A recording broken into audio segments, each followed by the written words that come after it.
Hi, everyone, and welcome to week 3 of the Google Ads course. This week, we're going to be talking about audience management and how you can leverage audiences to better the performance of your ad campaigns. So just a quick introduction into Google Audience Manager. Google Audience Manager is the built-in tool in Google Ads that allows you to create, build, and explore audiences that you can leverage to target potential customers on Google.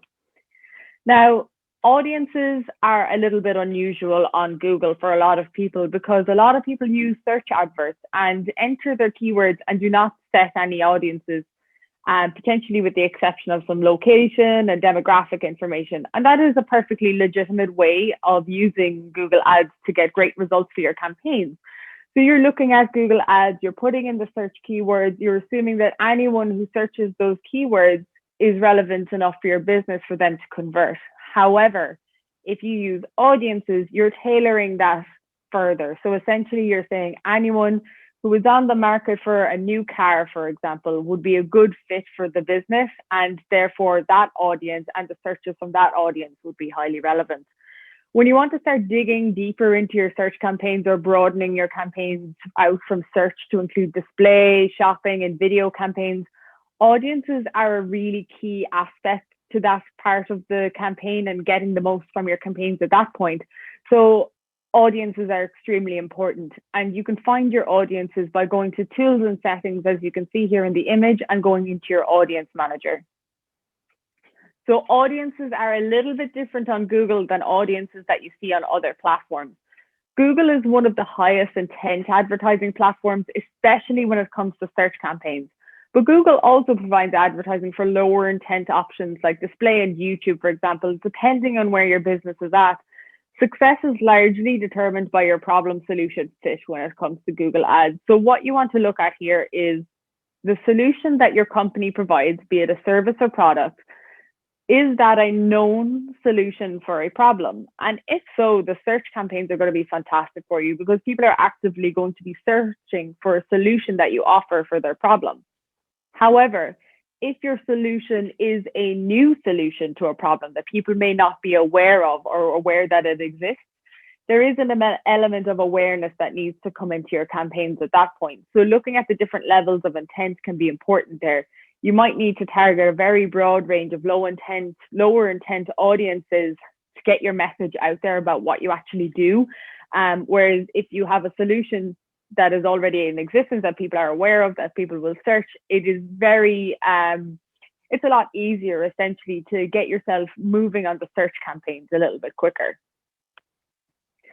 So here are some things that you need to be thinking about when it comes to your audiences. You need to analyze your audience. Who are the recipients of your message? You need to understand them. What is their knowledge about your intended message? What are the demographics? Now, demographics aren't hugely important in comparison to psychographics, but you need to be looking at what is their age, gender, education level, what is their position in life, and position in terms of roles as well.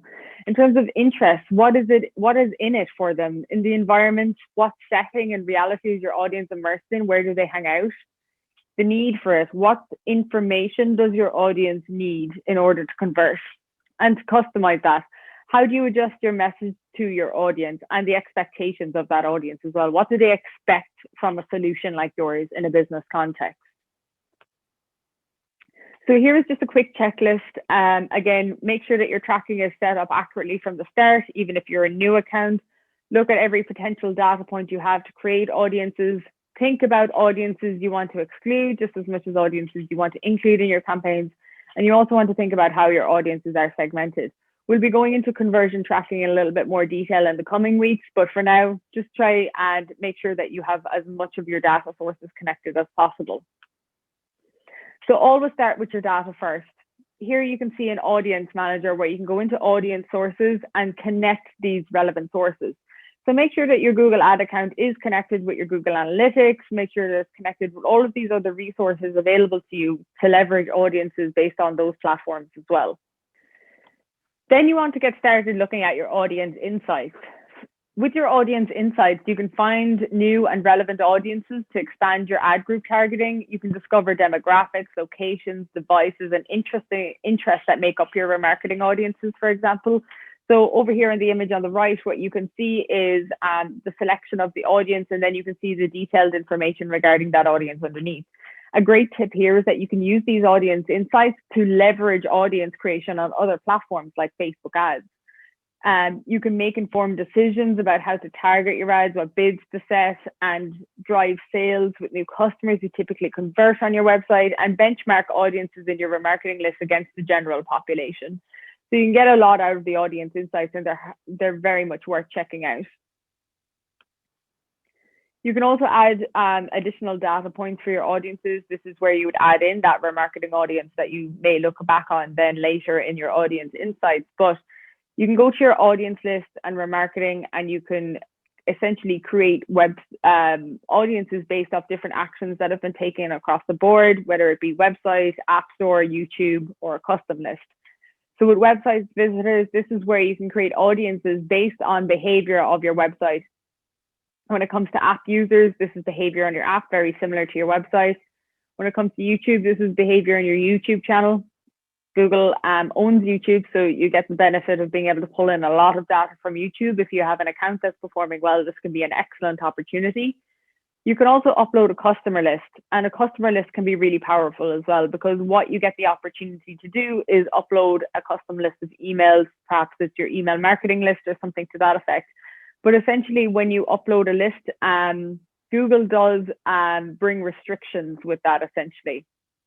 So there are requirements to use this feature, and those include a good payment history, a good policy history, and you need to have your Google ad account set up for at least 90 days. And you must also have spent at least $50,000, which is probably the biggest hurdle to get past in terms of this. But say, for example, if you've had a Google account and it's been running for years, you've probably hit that mark, and you can probably start leveraging this feature. If you're a new account, however, you will have to wait until you reach these benchmarks in order to use a custom customer list for your business. You can also create combinations of the above, and the combinations are where things get really exciting. So say, for example, you could say, okay, anyone who's been to a website but is not on this custom list, or anyone who's been to the homepage of the website but didn't reach the thank you page, or went to a certain product page and never hit the thank you page. And you can cross-reference back and forth. So anyone who's watched my videos on YouTube but never been to the website, or anyone who's been to the website and watches my videos on YouTube but hasn't purchased. So you can create these very high intent audiences based off your data points. So when it comes to custom audiences, again, you can go into your audience manager and use custom audience features. This is slightly different to the remarketing feature. The remarketing is essentially where you're building audiences off your own data, and then the custom audiences are essentially you creating custom audiences based off data that Google will give you essentially. So you can see here that you have a few different options. You can create audiences based off website visitors to other sites. Now that's a really exciting opportunity, because what you can do is create audiences of people who are similar that went to specific pages on other websites. So some people make the mistake here of putting in lists of their competitors' homepages, just the domain names. But a little trick here that I found works really well is go to the add to cart pages, or go to the sign up pages for your competitors and put the full URLs in there, so you get much more high intent audiences being built out of these custom audiences. And you can also do that with apps and places as well. So you can look at people who've taken certain behaviors on maybe competitor apps, and also you can look at creating custom audiences based off places people have visited. You can also create audiences based off people who've searched specific terms as well. So that is very similar, again, back to our search ads, where we're looking at creating, we're not creating an audience in some circumstances where we're just looking at all the people who've searched a specific keyword. And in this instance, you can just create an audience from that as well. So that can be an interesting view as well to assess the, as part of your research, even into a keyword, where you're looking at, okay, well, what do audience sizes look in the past for keywords like that? Now you can always use the keyword planner as well, but this is a great way to assess that a little bit further. So just as a follow on to last week as well. There is problems with audiences moving forward, especially with the remarketing side of things that I just showed you. So as Apple's app tracking transparency policies go into effect, Remarketing lists, especially website, app, and automatically created lists and customer match lists may be impacted on iOS 14. So this is normal. We will be seeing this across the board. We're already starting to see some impact of that on Facebook ads for the early data as well, in terms of the opt-in rate. And by what I mean by that is when someone sees the message on their phone, if they have an iOS 14 update, they've updated their phone, they go into Facebook, they get a pop-up saying, would you like us to stop Facebook tracking you, or would you like us to continue letting Facebook tracking you? The data at the moment is showing that an average of 12% worldwide are actually allowing Facebook to continue tracking them, but it seems to be much lower in the US at around the 4 or 5% mark. So it's worth keeping a very close eye on that. Keep a close eye on your audiences. It's difficult to assess at this point because a lot of people haven't updated their phones yet, but those who have are opting out for the vast majority. So it's very difficult to assess how this will play out. But it's impacting Google a lot less than you will see on Facebook. Next week, we will be discussing bid strategies around these and changes around how you would look at your bid strategies in this scenario in more detail as well. The interesting thing about Google Ads is that it gives you the opportunity to target people just as much as it does observe people. So you can target an audience with any type of advert. You can say, okay, here's my search campaign. I'm going to target this audience. And if any of them search for these keywords, then they will filter into this campaign. But the interesting side on Google that you don't really see on other platforms is the opportunity to observe an audience. Now, observing an audience is slightly different. It means you're allowed to watch the audience and how it would have performed if it had been targeted. Now, this gives huge opportunity to you as an advertiser. What it will allow you to do essentially is put in streams of audiences. I try to populate this with as much detail as possible.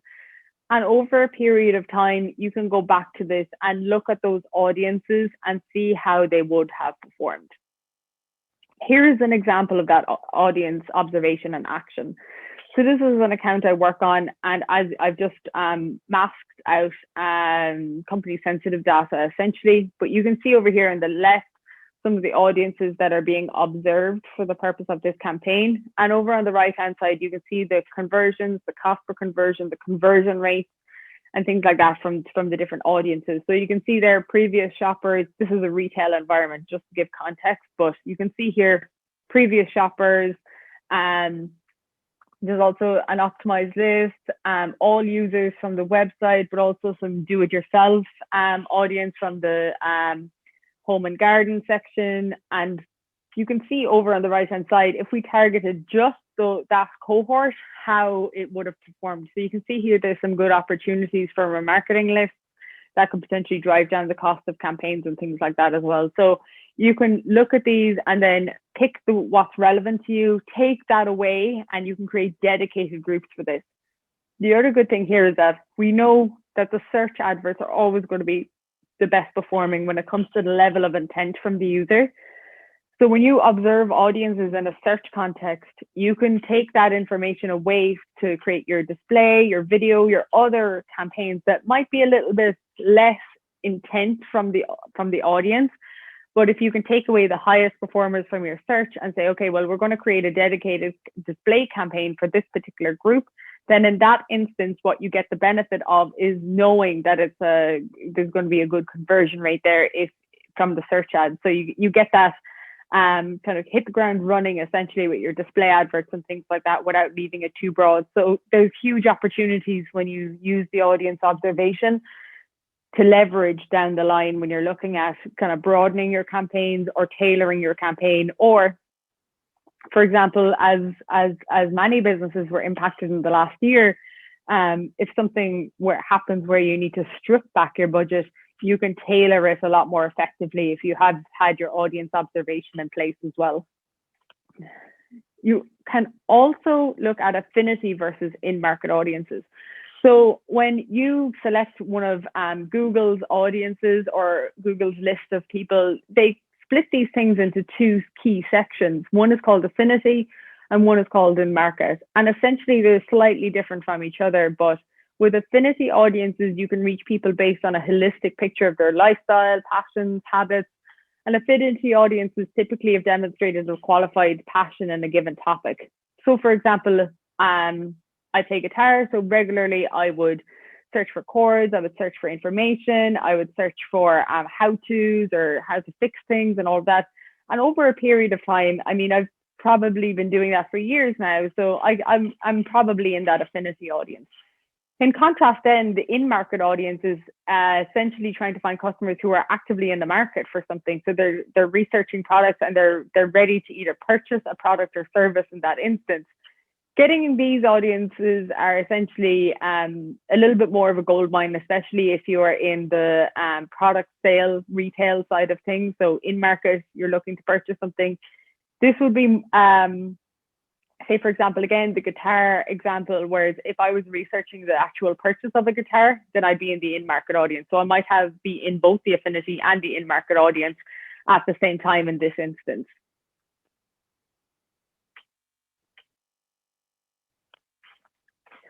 You can also use life events, such as getting married or graduating from college as an audience type on Google Ads. These audiences can only be used for YouTube, Gmail, and display campaigns, so they're slightly different. And although they are a great option, these audiences tend to be smaller as they are one-off events in people's lives, so they're not recurring, it's not going to happen again. And they're also smaller than normal at the moment with COVID-19. So just bear that in mind as well, because life events typically have been put on pause for a lot of people, specifically in certain regions, like here in Ireland or across the UK. Where things have been put on pause, essentially like weddings and things like that. So some of these audiences may be a little bit smaller right now, but you can leverage them down the line, and they're worth being aware of and noting as well for the purpose of campaigns. You can also create similar audiences. So over here on the left, you can see here, you can create similar audiences to based off audiences that you have already created. Similar to the audiences you see on Facebook called lookalike audiences, if you're more familiar with the Facebook advertising platform, this is essentially a mirror of what a lookalike audience is on the Google Ads platform. You can take one of your own audiences and create a list of those who Google identify as most similar to the initial audience, essentially.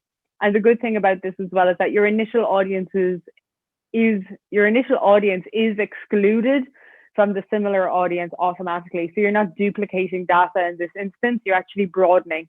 Because essentially what Google will do is you give it the list or you give it the audience, and it will scan through the people in that audience, pick out the key data points, and then look at a list of people who are similar in terms of data points to that original audience, so that you can best leverage your adverts in that scenario.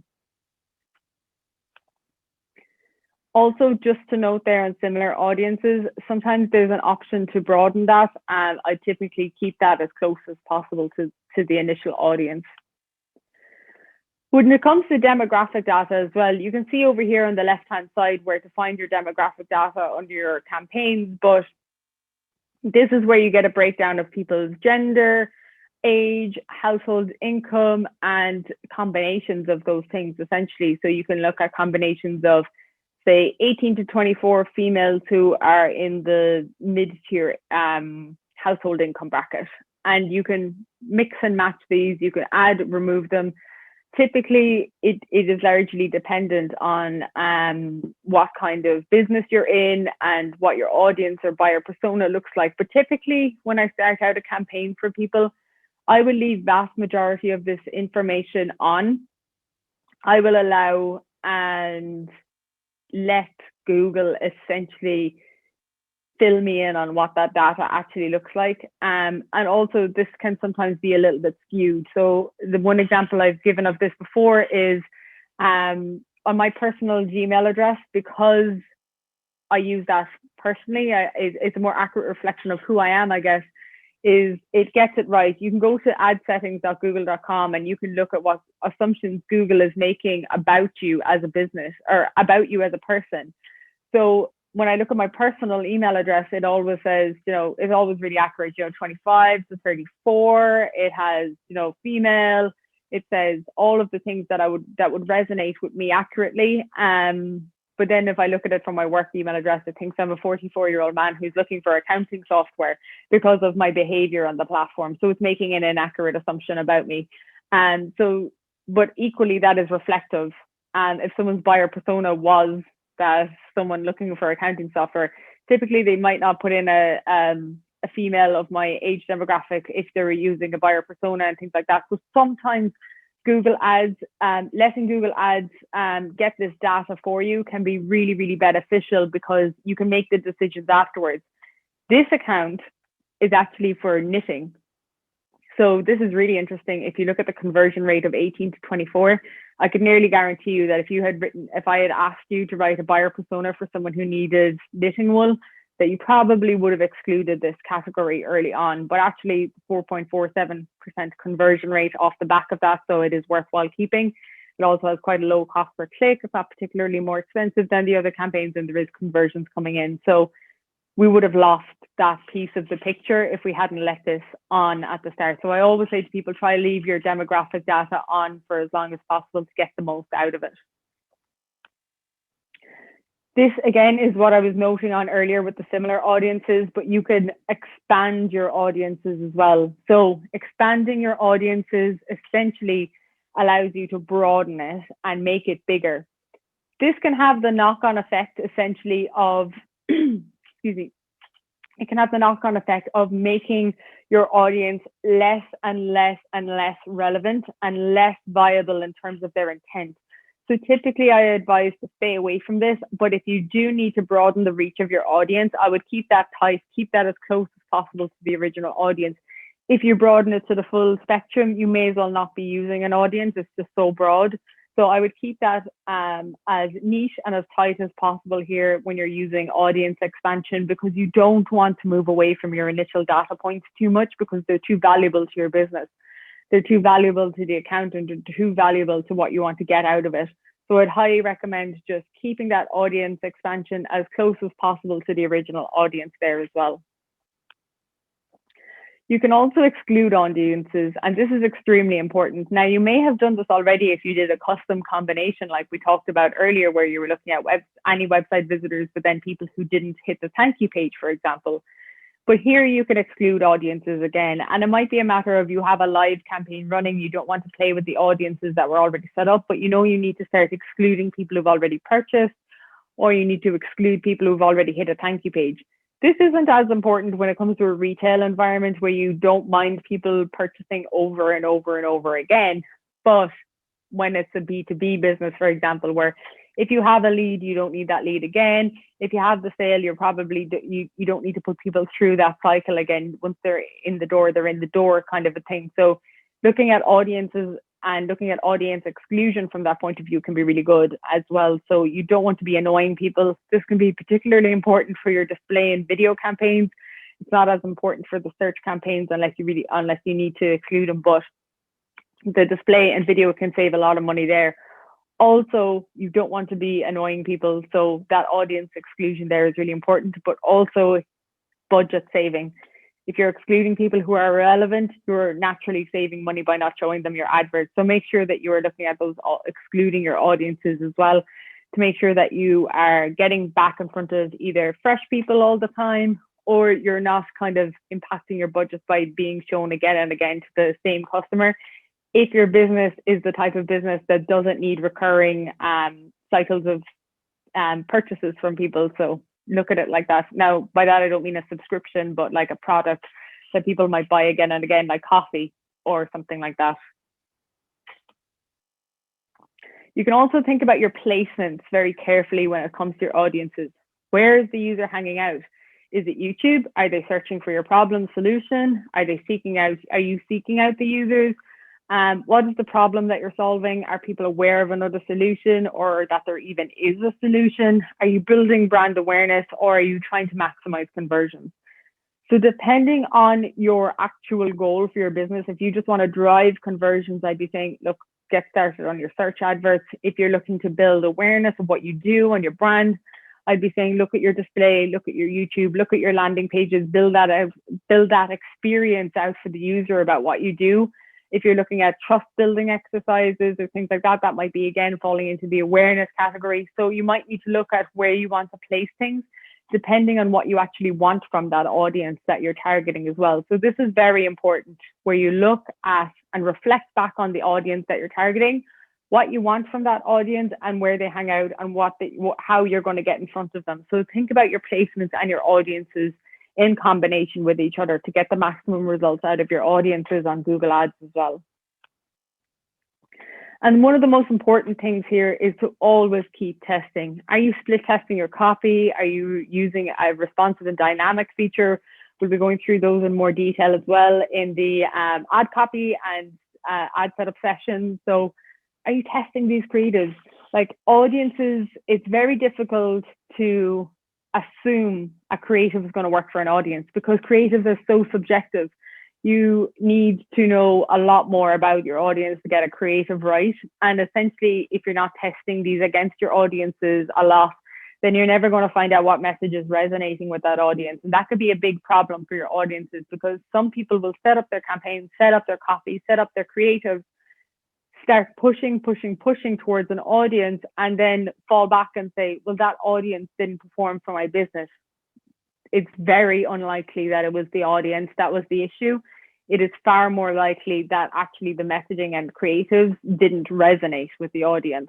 So reflecting back on that in combination with your audience is extremely important as well. So just make sure to strike that balance as well and just be thinking about that at this stage. We will be looking at the creation side and ad copy and all of that in a future session. But for now, just start thinking, especially if you have ads already set up, just start thinking about how can I start experimenting with this messaging to see if I get an improvement in my conversion rate. Now, you might be sitting in your ad account saying, our average conversion rate is 4 or 5%. It's pretty good. I don't want to touch this. I would still be creating an experiment. Always have an outlier in the mix because what you can do with an outlier is essentially benchmark. So if you have an outlier with slightly different messaging, maybe something a little bit more quirky and it's suddenly converting at 5.5%, you need to say, well, okay, the rest of the ads, if we change them to that and create a new outlier, then maybe that will perform better. And you can work towards this process of continuous improvement as well within the account. So it's a hugely important aspect, both for search ads, whether there's no audience designated or if there is an audience designated as well. So make sure to be looking at that and think really heavily about the mindset of your audience when you're putting together creatives and ad copy and things like that for a Google ad account. So some key mistakes that I see when it comes to audiences is, first of all, the incorrect campaign setup. So as we spoke in the first session where I showed you the different types of campaigns, essentially, if you select the wrong campaign type for what you want the audience to actually do, that can derail your campaign. So say, for example, you wanted sales, but you set up traffic and then you set up a bid strategy to try and maximize clicks, and you weren't getting as many conversions off the back of it as if you had set it up for sales and tried to get maximized ROAS or something like that. Typically, it's those peripheral things that are impacting more so than the actual audience. So make sure to be very careful around that. Again, the messaging not aligning or resonating with the audience can be a huge impactor. And again, creative assets. More often than not, again, the audience is probably fine and it's the placement or the campaign type or the messaging or what causing the key issues. These are the first things I look at when it comes to campaigns and structuring campaigns. If I get an ad account that's already set up and they're like, fix it, typically it is the placement, campaign types and messaging that I look at first, and then I'll reflect back on the audiences afterwards to see if there's mistakes there as well, because it might be something like accidentally just targeting remarketing when it should be a broad audience. Yes, that's absolutely a mistake that needs to be rectified, but for the most part, that tends not to be the situation. So just keep an eye on those things as well. Some top tips, use audience observation. I can't underestimate how valuable that is. It is, you can really get a handle on what should be looked at first. And when it comes to advertising on other platforms, so I find it really beneficial when I'm setting up Facebook ads for someone where I've looked at their Google ads, I can see some audience observations there. I can go into the audience insights, get a lot of kind of demographical and historical data there, because Google is great for a high intent audience data. So it's a great place and it's a great resource for other platforms as well. You can also assess your best performing content and placements to ensure when it comes to assessing other platforms as well. So if the search is performing really well for you, you might get a little bit of lift off the Facebook newsfeed, for example, the next highest intent option on Facebook. But if it's the awareness side that is performing a bit better for you, it's the display and video campaigns. You might look at broader placements on Facebook and things like that as well. But you get a lot of opportunity to learn about other platforms from this process as well. You also want to ensure that your audience messaging is frequently tested, and use Google Trends to assess fluctuations in the market. So you can go to Google Trends, just Google Trends, and you'll be brought to a website where you can put in your keywords and you can see the fluctuations in data over a period of time. I think the maximum was up for the last 5 years, which is great. So you can put in your relevant keyword and you can see the ebb and flow of that over the period of time that you're looking at. That's really important, especially if you have a seasonal business. For example, here in Growth University, a good example of that is, and what we would expect to see and what we've seen on Google Trends, is a spike towards that fall, September period of time where people are, kids are going back to school and people start thinking about their learning and education a little bit more. And so that's normal. And you can use Google Trends to assess that. So you can reflect on previous years. Last year is a little bit difficult, of course, 2020, but reflect on previous years. You can see when things ebb and flow, and that will also help you leverage audiences, but also it'll help you leverage budget fluctuations as well. When should I be increasing my spend? When should I be pulling back my spend? So you can look at that as well in terms of the trends for your keywords. Thank you for joining me for week 3 of the Google Ads course. I hope you enjoyed this session on Google Audience Management and have learned a little bit more to add into your campaigns this week. If you have any questions, feel free to ping me on Slack or feel free to email me or reach out to me at jen@growthuniversity.io with any questions you might have. I can't wait to see you next week.